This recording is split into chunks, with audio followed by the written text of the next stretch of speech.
The injury bug deals the Bucs another big blow. That and more on today's episode of Locked On Bucs.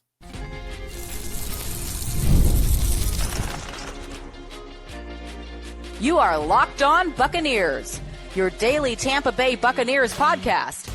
Part of the Locked On Podcast Network, your team every day. What's up, and welcome into this episode of Locked On Bucs, your daily podcast covering the Tampa Bay Buccaneers, part of the Locked On Podcast Network, your team every day. I want to thank you for making Locked On Bucs your first listen or view every day. Don't forget you can subscribe or follow for free on YouTube or wherever you get your podcasts. And of course, you can follow along on Twitter. I am James Yarcho at JYarcho_Bucs, credentialed member of the media covering your Tampa Bay Buccaneers, here with you every Monday through Friday, along with the everydayers. And for that, I want to share my appreciation for your continued support of the show. One of the ways you can support the show is become a Locked On Bucs insider. You're going to get news, rumors, updates, general thoughts, one-on-one conversations with me via text message. Go to joinsubtext.com/LockedOnBucs or click the link in the show notes to become an insider today. This episode is brought to you by Game Time. Download the Game Time app, create an account, use code LOCKEDONNFL for $20 off your first purchase. The defense continues to look strong, and Emeka Egbuka talks about Chris Godwin's impact on his rookie season so far. That is all coming up in a little bit. We are unfortunately starting this one off with some bad news, and that is that rookie edge rusher David Walker suffered a torn ACL at practice on Friday and will miss this season. Todd Bowles, after practice, was asked about it and said, quote, "That's correct. He was making a big impact early. Obviously, we were counting on him to do a lot of things. We've got other guys that have to step up. I told him he has to look at this as a redshirt year. It's unfortunate. It didn't look like it was too much on film, but it ended up being that." End quote.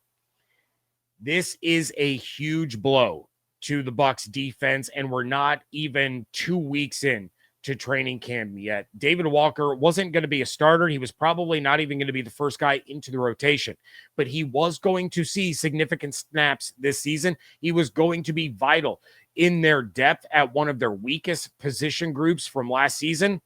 Yes, you brought in Hassan Reddick, but he was coming in as a starter to help provide that boost that they so desperately needed. This was a chance, for Walker to get on the field, develop as the season continued, and then be somebody that the Bucs could rely on, that they could send onto the field and make a play. We were all really excited to see what he was going to be able to do, and now there is absolutely no margin for error among the edge rushers. You have Reddick and Diaby, you have Nelson and Braswell, and then you have Marquise Watts and Jose Ramirez battling it out to take over Walker's role. And as much as I like Watts and Ramirez, we've heard all about their potential for a few years now. We've seen them make plays in preseason, and we say, oh, well, this might be, when they're starting to break out and really adding something to the pass rush, but then it never pans out that way. I had a few insiders text me and mention Elijah Roberts, but the Bucs are using him as a defensive lineman, so he's only an edge in the sense that he's a defensive end in a 3-4 scheme that's going to be backing up Logan Hall and Calijah Kancey. He's not a stand-up edge rusher and outside linebacker for this team. So the three guys that you now have behind the main four edge rushers are Watts, Ramirez, and then undrafted rookie Warren Peoples, who played for Southeast Louisiana. I told the insiders I don't really expect a corresponding move, especially not a trade for Trey Hendrickson, because I'm sure that's where a lot of your minds went. But if the Bucs were going to look to sign someone to a one-year deal while Walker, quote-unquote, red shirts, as Todd Bowles put it, you do have Matt Judon. You have Preston Smith, Zadarius Smith, Kazir White, Duke Riley. They're still floating out there. Jadeveon Clowney is still available, but I don't see him being a stand-up edge rusher at this stage in his career. Same with DeMarcus Walker. So maybe Judon is a guy who could come in as an experienced veteran guy, provide depth, be a part of the rotation. He could provide some playmaking ability, but things weren't great for him in Atlanta last year. He played 58% of the snaps. He did finish with 6 sacks, which is really encouraging. I wouldn't mind adding 6 more sacks to the edge rush rotation in Tampa, but he also had the lowest tackle total of his career when playing an entire season. So just like with the offensive tackles that we've talked about with the Tristan Wirfs injury, there are reasons that these guys are still available a week after camps have started league-wide. Now, Judon didn't work out great in Atlanta, but if he was willing to take a reasonable deal from the Bucs, I wouldn't be opposed to it.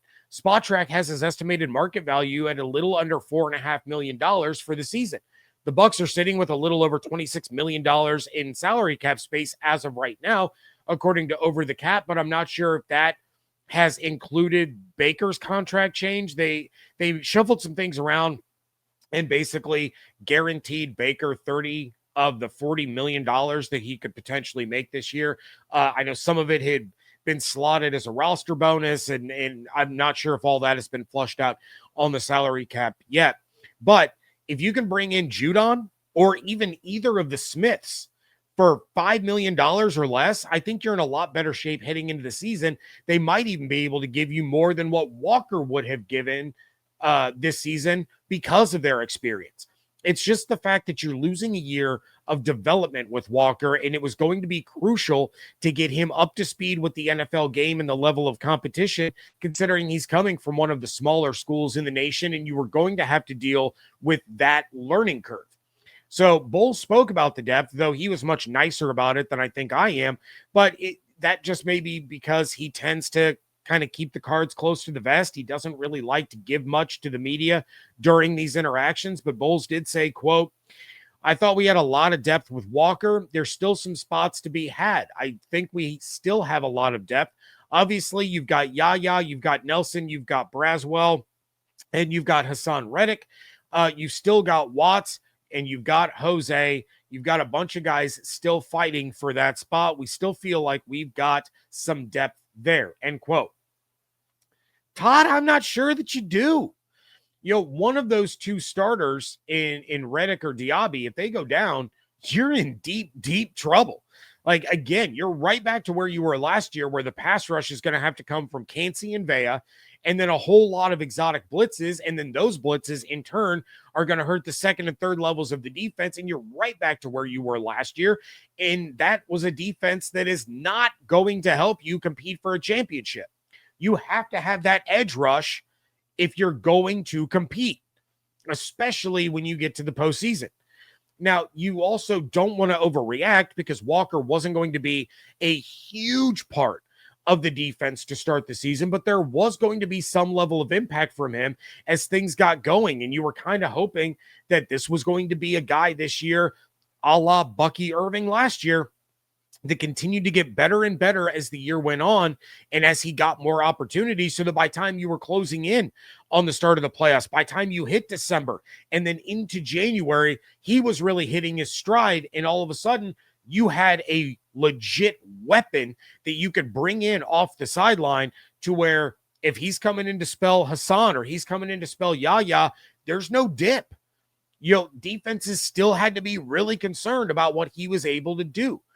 Instead, the depth in the rotation now take a big blow, and you have to sit down and have those conversations of, do we go out and get someone, or do we give Watts or Ramirez a real shot at contributing? The uncertainty is, of course, going to be the hardest part. One last thing from Bowles when he was asked about Braswell, and he said, quote, "He's playing faster. He's more comfortable in the scheme. I think he's gotten a bit leaner, if not by weight, by muscle. He's coming off the ball a lot faster, and he's using his hands. Him and Yaya have been tied at the hip this offseason, so that's good to see," end quote. Now, I need to see Braswell take a huge step forward this season. I was hoping and expecting a lot more from him last year, so we need to see him being a big contributor to this defense this season, because the Bucs are going to desperately need him to contribute if they are going to contend. But that is not the only injury news that we have.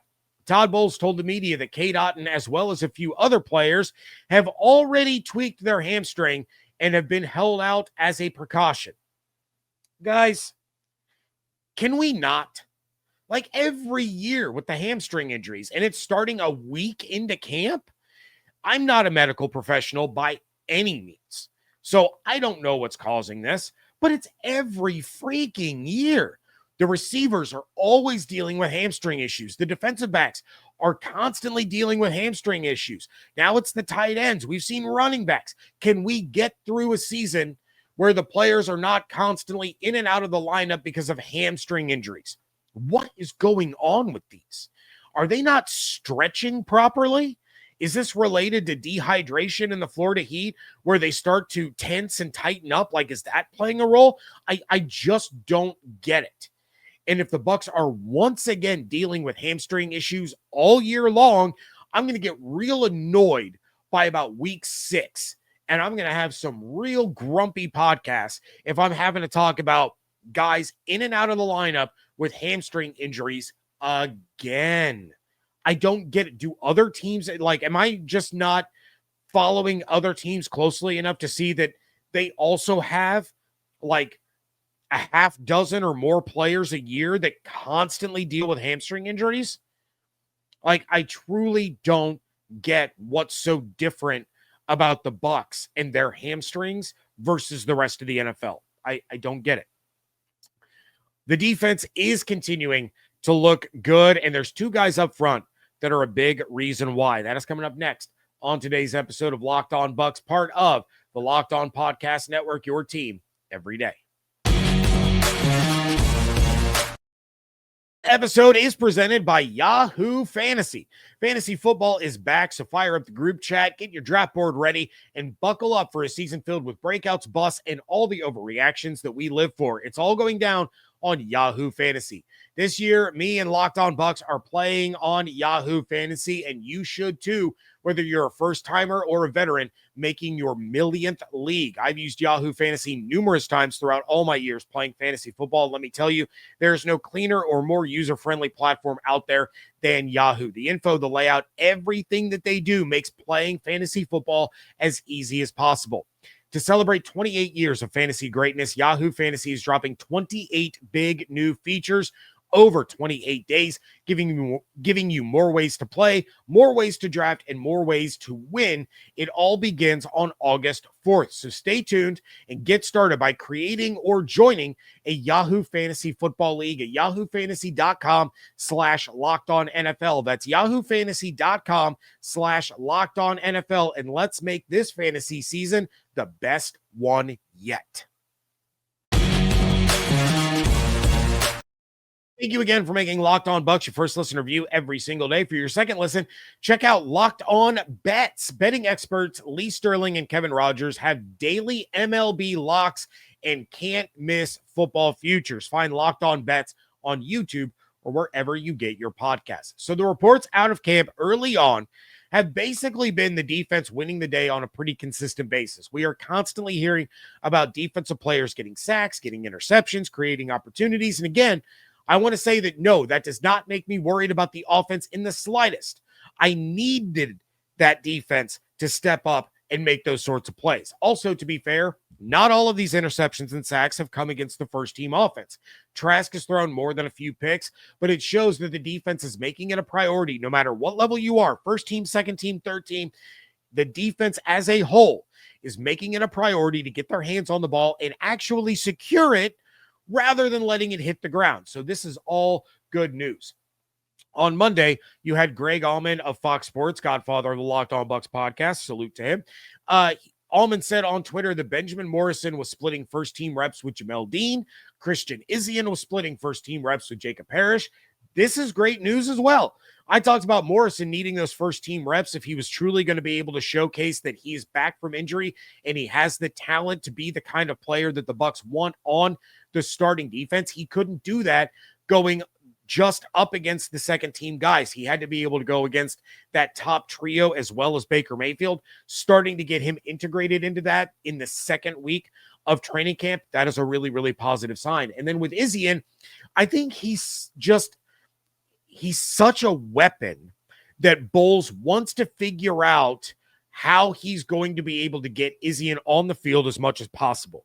So if you have Jacob Harris starting at the nickel corner, which is kind of the prediction, and then you have Tyke as the starting safety next to Antoine Winfield Jr., that leaves Izien as kind of the odd man out. And I'm not sure that Todd Bowles personally really loves that idea. So that said, there's two guys up front that are continuing to be the anchor of the defense, and that's Vita Vea and Calijah Kancey. And there were a lot of good things said about Kancey on Monday, starting with Todd Bowles, who was asked about Kancey's disruptiveness. And he said, quote, "It would be great for him to start the season and not miss any time." I agree with you there, Todd. The past 2 years, I think he missed 5 games apiece and still came back and played. We're monitoring that every day. Obviously, you can't put a handle on it. He's feeling great right now. As time goes forward, we've just got to make sure we continue to monitor the things that he does and how he gets warmed up and everything else, and that it doesn't boil over into that. That'll be very important for us. End quote. Then Vito wasn't shy about talking about his tag team partner there on the defensive line when he was asked about Kancey's development since joining the league. And he said, quote, "I expect big things from him. He has shown a lot, especially from OTAs to minicamp to now. He has shown a lot of upside in how he's playing and how much he has learned in the past couple of years. I'm excited to see what he does this year, and I expect nothing but big things from him." End quote.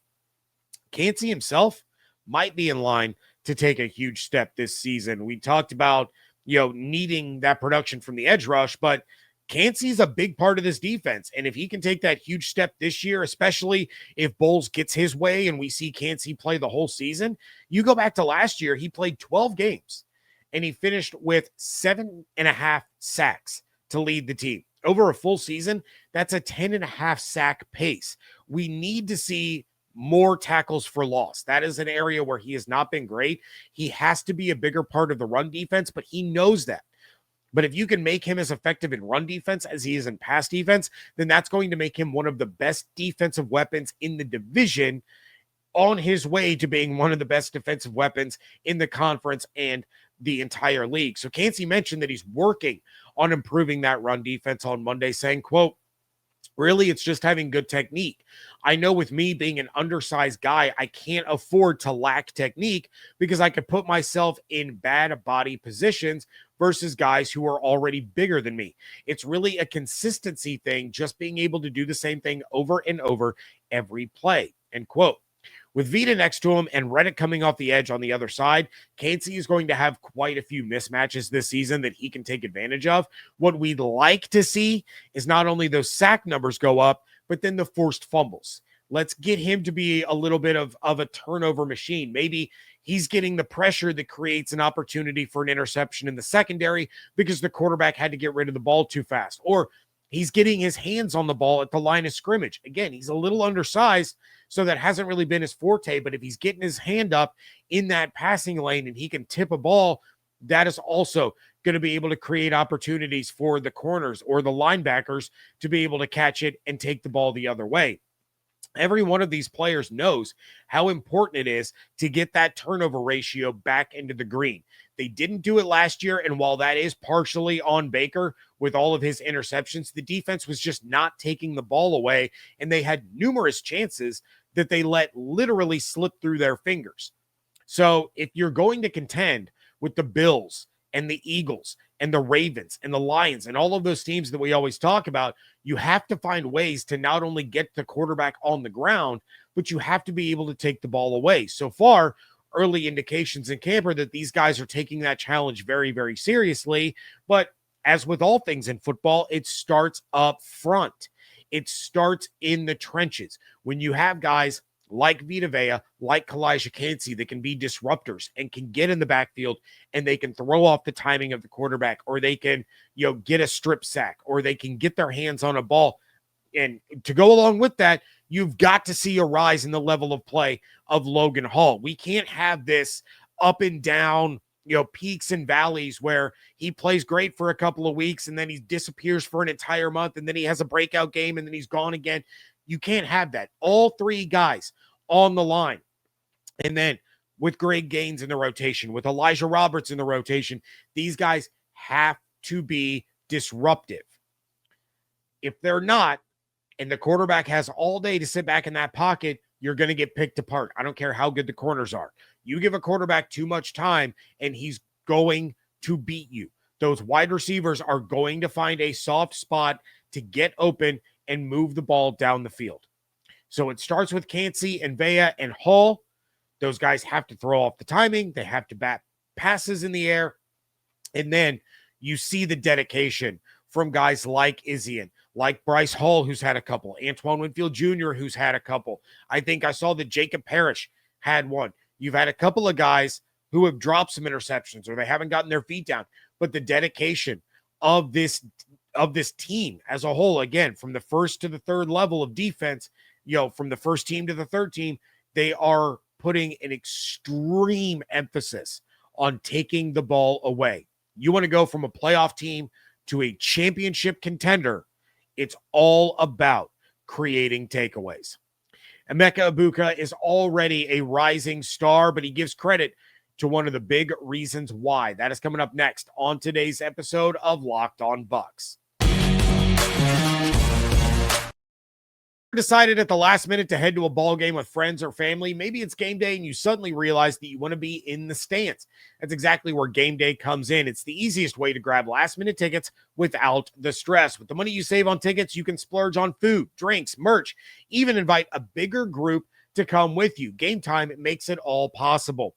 Game Time makes buying tickets fast and simple. Prices on the app actually drop the closer you get to first pitch, and they've got incredible last-minute deals, clear seat views, and the lowest price guaranteed that takes the worry out of buying. You guys all know that I've used Game Time to take my sons to numerous sporting events and concerts. I just used them again to score tickets to another concert that I'll be attending with my son in October, and Game Time's zone deals landed me a fantastic deal with an even better view. So take the guesswork out of buying tickets with Game Time. Download the Game Time app, create an account, use code LOCKEDONNFL for $20 off your first purchase. Terms apply. Again, create an account, redeem code LOCKEDONNFL for $20 off. Download Game Time, the Game Time app today. Last minute tickets, lowest price guaranteed.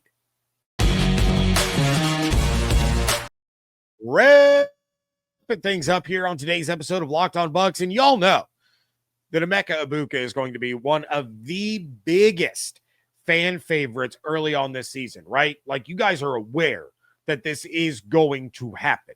I just want to say, I warned y'all when everyone was freaking out that they drafted him. I said, just let the draft play out.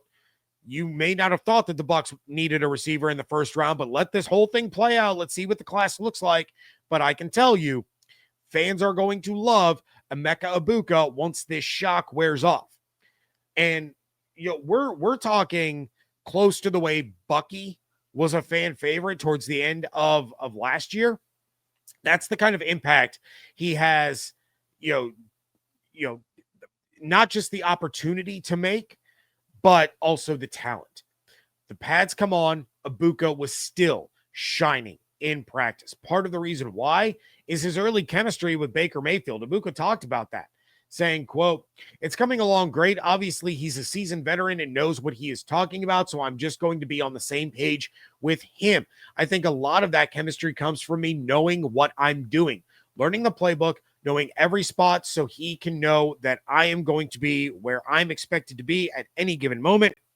And over time, as he's watching film and we're watching film and we're creating that chemistry, he will be able to trust me more and more," end quote.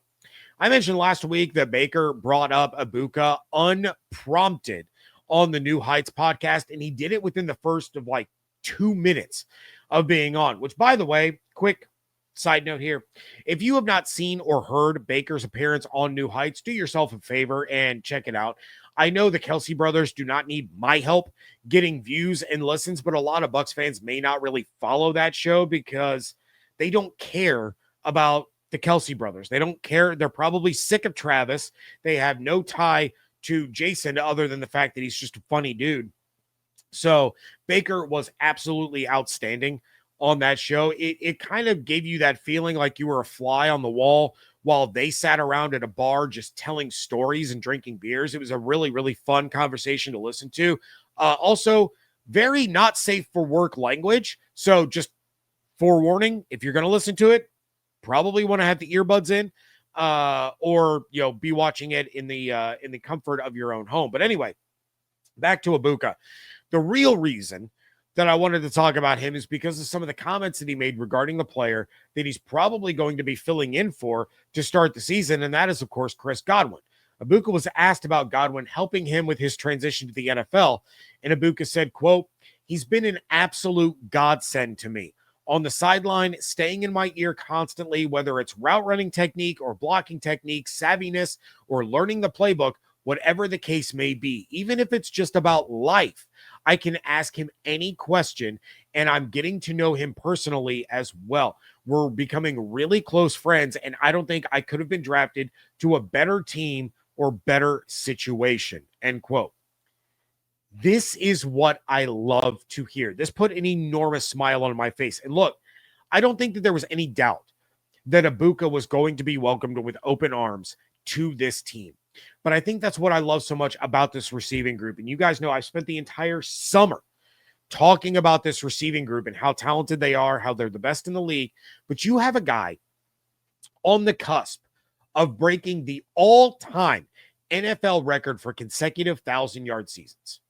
You have a guy that was among the league leaders in every receiving metric before suffering a season-ending injury and was given the title of best hands I've ever thrown to by the greatest quarterback to ever set foot on a football field. You have a guy that was the league leader in touchdowns over the final 7 weeks of the season last year, tied with the Triple Crown winner. You have Super Bowl rings in that room and not one ego. Not a single one. Every player in that room wants to help every other player in that room out. Evans has been a captain for years and will go down as arguably the greatest Buccaneer of all time. Godwin could have been angry or frustrated to see a guy like Egbuka drafted, knowing that Egbuka fits best as the same receiver that Godwin already is.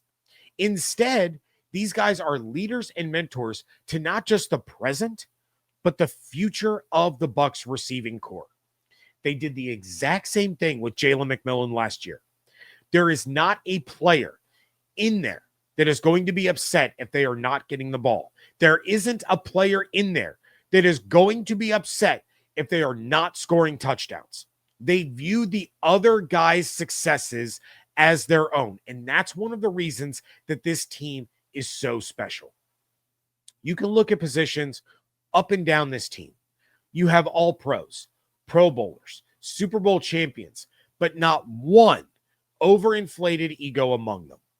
Wirfs, Winfield, Evans, Godwin, Baker, Vita, Levante, they could all walk around and carry themselves like they're above the other players on the team. Like they're above other players in the league, like they're above the people that they're interacting with on a daily basis. They could have that Antonio Brown or Terrell Owens or Richard Sherman kind of attitude, but they don't. Now, maybe they'd get more attention if they did, but they just want to show up to work and handle their business. The last guy that had that kind of attitude and that kind of mentality got shown the door, and he fell off quicker than anything that I have seen in a long, long time. I just love that Godwin is the one that's really stepping into that mentor role for Egbuka and helping him in any way that he can. He can't be on the field participating with the team. So what does he do? He coaches up the rookie. He gets him ready to be the guy starting in week 1. Helping him with the little nuances of his technique and his approach and the playbook and everything. I love that so much because there are a lot of receivers in this league that wouldn't do that. You think if the Bengals drafted a wide receiver in the first round, that Jamar Chase would be out there coaching him up and doing stuff like this if he wasn't participating? You think A.J. Brown would be doing that? You think DK Metcalf would be doing that? No shot. You'd be lucky to even see their faces, let alone them out there trying to help the younger guys out. It's just another reason for fans to absolutely love this team and love these players because they actually care about the collective. They actually care about doing what's best for everyone, not doing what's best for themselves. because when you do what's best for everyone, you're going to get the best result for yourself as well. And that is a team-wide mentality. That is a reflection of their head coach, of their general manager, and of the type of franchise that the Buccaneers have become. That's going to do it for this episode. Please check out everything going on Twitter at Locked On Bucs, at @JYarcho_Bucs.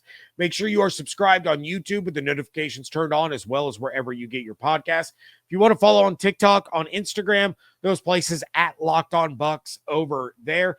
And of course, if you want to be an insider, go to joinsubtext.com/LockedOnBucs or click the link in the show notes. If you want to support the show, but you don't want to be an insider, it's real simple. Like this episode on YouTube and leave a 5-star review wherever you get podcasts. Those things do help other Buccaneers fans find the show. Hope you all have an absolutely outstanding day. Stay safe, stay healthy, fire the cannons. I want to thank you so much for joining me right here on Locked On Bucs, part of the Locked On Podcast Network, your team every day.